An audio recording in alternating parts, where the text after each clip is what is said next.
Buonasera e bentornati. Questa sera il tema è importante. Questa sera parleremo di scuola e formazione. Partiamo immediatamente con le parole di Matteo Renzi. Il 3 di settembre 2014 prende un impegno importante con tutti gli italiani. Vi propongo un patto educativo, non l'ennesima riforma. Non il solito discorso che propongono tutti i politici, adesso dobbiamo cambiare le regole del... No, vi propongo una cosa diversa. Abbiamo un anno di tempo per rivoluzionare la scuola italiana, ma soprattutto per darle importanza, perché i politici di solito quando parlano di scuola la mettono in fondo al sacco, la mettono come una delle ultime ruote del carro. La scuola è quello che resta, prima c'è da rifare la pubblica amministrazione, riorganizzare il bilancio dello Stato, sistemare i vincoli economici, tutte cose importanti, ma è la scuola il cuore di tutto.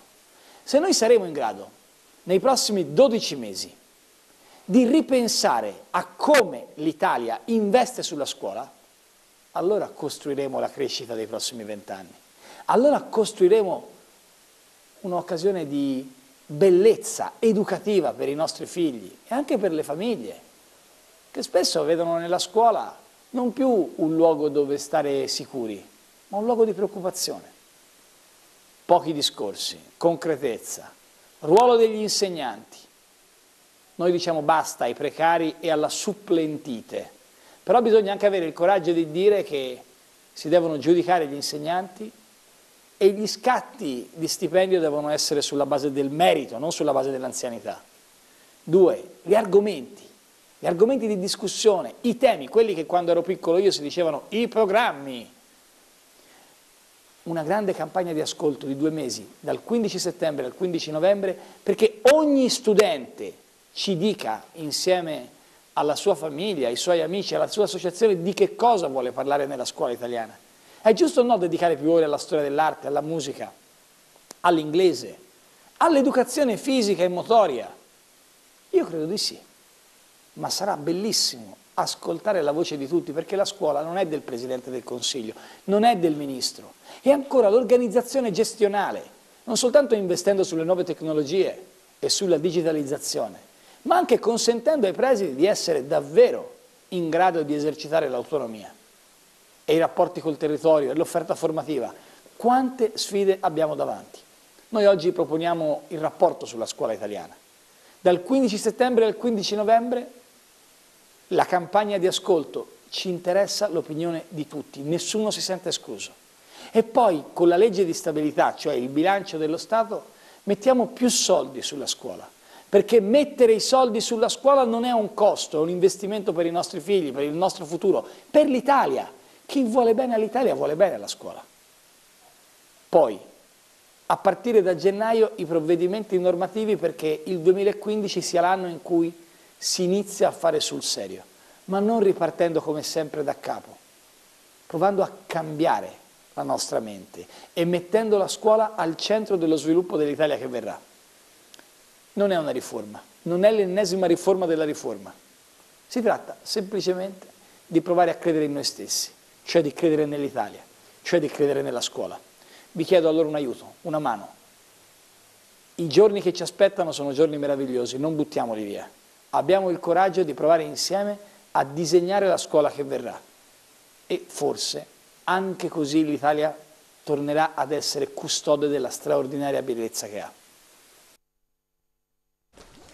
E il Presidente Renzi lancia quindi una sfida, se vogliamo, a tutta Italia e propone una consulta pubblica che è durata 2 mesi, che si è chiusa il 15 di novembre e che ha visto dei numeri importanti che sono rappresentati peraltro sul sito La Buona Scuola che appunto il governo ha aperto. Possiamo vedere la prima slide per capire questa seconda fase di consulta pubblica che numeri ha raggiunto. 207.000 partecipanti online, 1.300.000 accessi al sito, 200.000 partecipanti agli oltre 2.000 dibattiti pubblici, quindi un'apertura importante. Il terzo punto, Matteo Renzi che cosa fa? Togliamo pure la slide, garantisce un importo e lo pone poi direttamente a bilancio, un 1.000 milioni di euro, 1 miliardo di euro per il 2015, 3 miliardi di euro per l'anno successivo. Questi gli impegni, questo è il percorso, quindi grande partecipazione e dialogo con il Paese. Noi oggi, questa sera, iniziamo un percorso, il gruppo TV7 dedica e vuole dedicare un insieme di puntate al mondo della scuola e lo facciamo questa sera. Abbiamo cercato di coinvolgere i principali protagonisti, dagli insegnanti ai sindacati, le famiglie, coinvolgeremo anche gli studenti per parlare di scuola come contenitore e come contenuto. Vi presento gli ospiti di questa sera. Allora abbiamo qui con noi, cominciando da destra, Stefano Cecchin, presidente FISM Veneto. Buonasera. Buonasera. Abbiamo il vicepresidente provincia di Padova, Fabio Bui. Buonasera. Buonasera. Professor Armando Caser, il nostro editore e giornalista. Buonasera. Buonasera. Claudio Sinigaglia, consigliere regionale Veneto, Partito Democratico. Buonasera. Carlo Salmaso, Comitato Nazionale Sostegno LIP, questa legge di iniziativa popolare che si propone come alternativa o integrazione, diciamo, di questa alternativa, e ci spiegherete assolutamente in che cosa consiste. Il professor Silvio Maglio, vicepresidente ANIEF Veneto. Buonasera. Buonasera. Abbiamo Claudio Baccarin, CGIL, Scuola Pubblica Veneto. Buonasera Claudio Baccarin. Teresa Merotto, CISL, Scuola Veneto. Buonasera. Buonasera anche a lei. Abbiamo Patrizio Zanella, giornalista. Buonasera. Buonasera. Buonasera anche a lei. E quindi Claudia Carbonin, delle politiche educative Comune di Venezia. Buonasera. Buonasera, allora abbiamo visto dei numeri importanti. Io partirei da Claudio Sinigaglia, consigliere regionale Veneto e Partito Democratico. Matteo Renzi sta rivoluzionando il mondo della scuola, è una proposta concreta con dei passi ben definiti che stanno avvenendo, perché c'è stata questa apertura pubblica con dei numeri importanti sia nelle condivisioni online ma nelle presenze anche fisiche a questi incontri. C'è stato uno stanziamento dedicato appunto a queste assunzioni, a questa formazione poi del personale, dovuta a una sentenza del 26 di novembre che l'Europa, vediamo, ci obbliga a formalizzare una contrattualistica un po' più corretta, diciamo. Superando il precariato che esiste. Certo. Superando il precariato. Superando Comunque il ecco un dato iniziale che Renzi ha posto in maniera evidente, l'abbiamo appena ascoltato, la centralità della scuola, del sistema educativo, e questo è un passaggio importante, coraggioso direi, supportato da questa campagna di ascolto, da questa campagna di partecipazione, che non è stato un atto tanto per fare, ma un dato di ascolto, un dato di partecipazione fondamentale. Penso, qualcuno mi dice che mai è stata attivata una campagna così di ascolto, di partecipazione, così come è stata attivata in questo caso. Però al di là di questo, che è pur sempre un atto di metodologia molto molto importante, quando si parla di partecipazione un conto è annunciarla, un conto poi appunto praticarla. Al di là di questo, gli atti concreti, allora è già stato detto, lo stanziamento di 1 miliardo per il 2015, si prevede la messa in assunzione di 150.000 insegnanti tra... Io la fermo subito, abbiamo una fotografia che vorrei far vedere, perché 150.000 persone a volte si fa fatica anche a immaginarle quando sono. Abbiamo preso un'immagine da internet, come possono fare tutti, Piazza San Pietro quando è gremita. Queste forse non sono neanche 150.000 persone, per dare l'idea del numero di precari e del disagio che hanno dovuto subire, pur continuando a lavorare ogni giorno in prima linea con gli studenti, per cui non si possono tirare indietro queste persone, però con un contratto che spesso non era corretto e adeguato, diciamo. Questo è il volume di persone che questa manovra deve andare a regolamentare con una contrattualistica a tempo indeterminato. Allora, la previsione è che a settembre 2015 sarà l'inserimento di questi 150.000 precari, certo, insegnanti, tra scuole primaria e scuola secondaria di primo e secondo grado. E poi l'attivazione di un concorso per altri 40.000, un concorso che vedrà poi l'inserimento di altri insegnanti tra il 2016 e il 2018. E quindi ecco lo stanziamento di 3 miliardi nel 2016.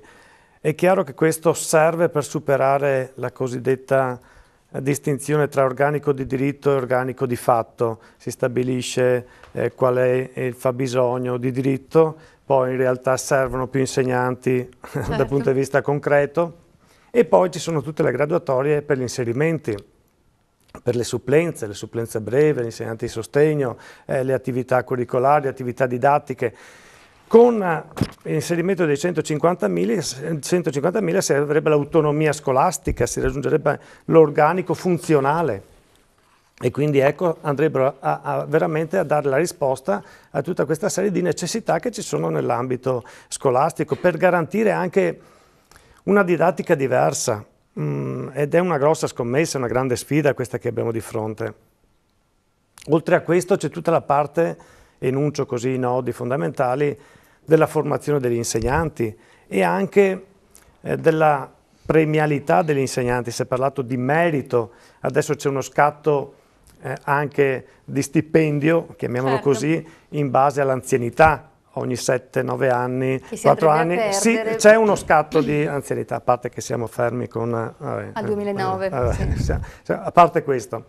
Invece ci sarebbe un sistema diverso, configurato ogni 3 anni in base a dei crediti formativi che verrebbero a maturare in base all'attività didattica dell'insegnante, in base alla frequenza dei corsi di formazione, in base all'attività anche all'interno della scuola e nel rapporto con la comunità. Quindi ecco un sistema diverso di premialità basata sul merito. Anche questo è importante perché la scuola è centralità dei ragazzi, è centralità delle ragazze, ma è chiaramente soprattutto la qualità dell'insegnamento, la formazione dell'insegnante. In questo senso abbiamo sentito anche l'assessore Donazzana, l'assessore regionale Veneto, che cosa ne pensa proprio sulla buona scuola?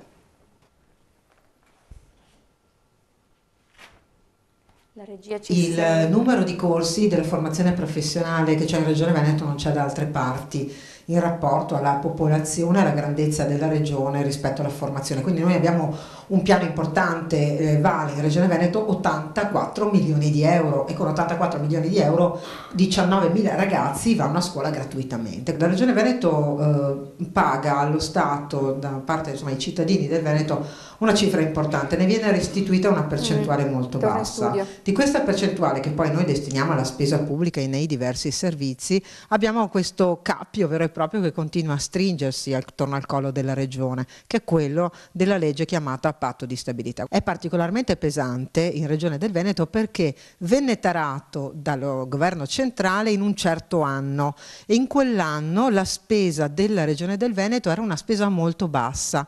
Da quel momento il Patto di Stabilità prevede che tu spenda sempre un po' meno dell'anno precedente ed è evidente che da noi quindi la questione è molto più grave. Io da diversi anni, ormai 3, in maniera pesante ho chiesto che venissero escluse dal Patto di Stabilità le spese per le scuole, ivi compresa la scuola della formazione professionale, avendo sempre una risposta negativa. Quindi appena abbiamo un'apertura di cassa, quindi vuol dire che c'è la disponibilità a pagare, la priorità è sempre stata data e ancora sarà per la formazione iniziale, perché ovviamente capiamo perfettamente quanto sia grave la situazione dell'indebitamento, in particolare di ENAIP e soprattutto l'esigenza dei docenti. Ci scusiamo a casa, è andato in onda un servizio che doveva andare in onda più avanti, però è sicuramente un tema importante che affrontiamo stasera, allora colgo l'occasione per parlare con Federica Grigio. Federica, l'ENAIP, abbiamo dei numeri importanti perché sono 16.000 gli studenti, 800 i corsi, è una struttura che fa invidia a tutta Italia, la realtà veneta. Però è in difficoltà perché i pagamenti non ci sono, si richiede un rinnovamento a livello proprio di legge, quella che è la normativa regionale Veneto, perché questi pagamenti la stessa regione deve pagare quando vede i soldi, queste le parole appunto dell'assessore, che non è possibile perché ormai l'ENAIP è indietro di diversi mesi, parliamo di ottobre. Sì, è proprio così, ENAIP Veneto è una presenza importante proprio nel Veneto, ha più di 4.000 ragazzi che sono in obbligo di assolvimento scolastico, per cui sono tenuti ad andare a scuola, e più tutta una serie di altri studenti che entrano in ENAIP per fare corsi di altra natura. Come diceva l'assessore, sì, il problema è proprio quello finanziario, nel senso che i fondi sono stanziati ma non vengono liquidati e non vengono liquidati nei tempi corretti. Pertanto questo crea un disagio insostenibile proprio per l'ente che supporta l'attività e supporta la formazione, perché rimane scoperto di tutti quei finanziamenti che arrivano in ritardo. Pertanto il risultato qual è? Che i lavoratori lavoratori, dipendenti, professori e tutto il personale amministrativo si trovano ad erogare un servizio senza lo stipendio. Quindi 4 mesi di stipendi non pagati e quindi di arretrati diventano insostenibili proprio per i lavoratori. Peraltro si parla anche di rapporti regionali annuali, non c'è una pianificazione nel medio-lungo termine, probabilmente una pianificazione triennale sarebbe più opportuna anche per ragionare appunto su corsi che spesso non sono annuali. Sì, certo, anche una diversa programmazione aiuterebbe sicuramente a programmare meglio anche le risorse che arrivano sempre in tempi sbagliati e soprattutto quando la cassa è disponibile, ma questo non è opportuno per una buona scuola di cui stiamo parlando questa sera. Certo, se la regia è pronta vediamo il servizio dove l'assessore appunto commenta il progetto della buona scuola di Matteo Renzi. Io sui desiderata, i proclami, soprattutto del Presidente Renzi, comincio ad avere qualche tentennamento, perché ho visto tante buone idee, molte poche portate a termine. Della buona scuola riconosco e mi piace il fatto che ci sia stata anche questa profonda apertura nei confronti del territorio, che si riveda in qualche modo favorendoli i percorsi della formazione e i percorsi tecnici che in Veneto da noi come regione sono sempre stati sostenuti e valorizzati. Mi piace la meritocrazia che viene inserita nei confronti anche delle scelte dei docenti e della loro premialità, e io mi auguro anche in qualche modo della punizione, no? Nel caso in cui alcuni non facessero bene il proprio dovere.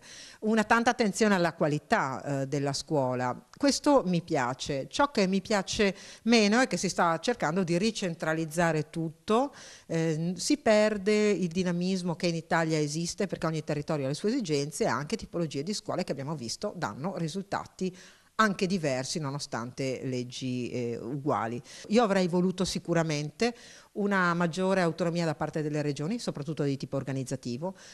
Vorrei che i dirigenti scolastici potessero scegliere i propri collaboratori, i propri docenti. L'obiettivo è fare in modo che i docenti si sentano caricati della responsabilità di fare il mestiere più importante, la professione più autorevole oggi, ma devono sentire fino in fondo questa responsabilità. Dall'altra che la scuola però sappia dialogare, dialogare con il territorio, con il mondo del lavoro, perché noi diamo opportunità di vita ai nostri ragazzi solo se potranno costruirsi una propria vita, una propria esistenza che passa necessariamente attraverso la professione. È terminata una fase di ascolto, stiamo attendendo i provvedimenti esecutivi, con molta gioia speriamo di poter assumere in servizio a tempo indeterminato 150.000 docenti in tutta Italia, per loro soprattutto e per la stabilità che questa grande assunzione va a determinare nelle nostre scuole, perché anche i nostri ragazzi hanno bisogno di un servizio di qualità e quindi con un docente che sia sempre lo stesso e non che abbiamo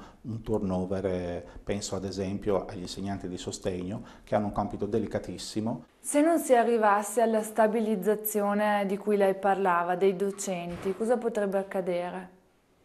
Beh, lo scenario diventa piuttosto triste. Io spero che non accada una cosa di questo genere. Ormai la buona scuola nei suoi rapporti, nelle sue fasi di ascolto ha certificato ampiamente che dobbiamo andare a queste assunzioni.